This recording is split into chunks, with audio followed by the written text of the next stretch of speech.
Ayan, so dito naman po, malapit sa basketball court, ang block 137, yung lot 20 po. Ayan, pang 10. 1, 2, 3, 4, 5, 6, 7, 8, 9, 10, 10. Oops. Ayan. Sa mga naghahanap naman po ng mas malaki-laki ang lot area, ito pong available natin, block 137, lot 20.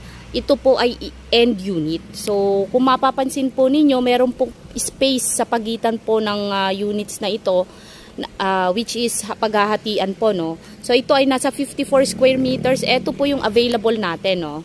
Yan po ang lot 20, Pang 10 po ito mula po sa main road. So, from main road po, count po tayo, pang 10.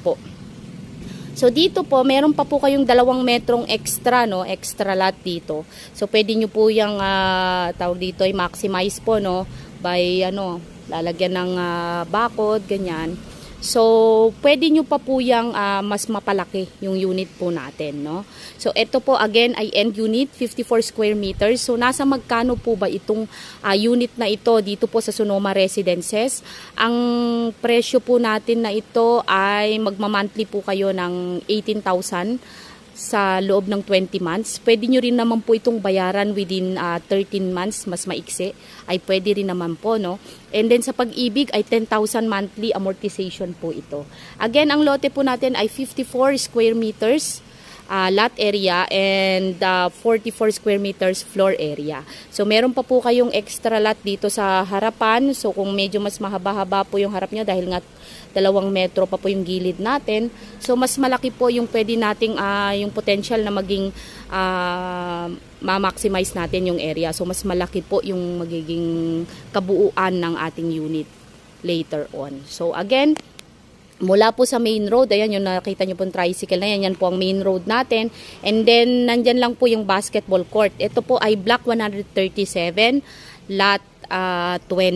So, ito po yung lot 20 natin.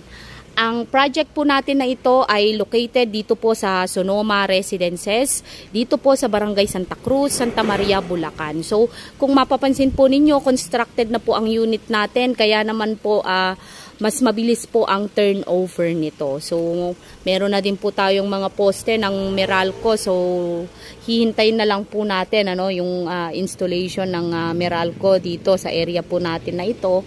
Kaya naman po mas mabilis po ang magiging turnover natin. So, ayan. Again, kung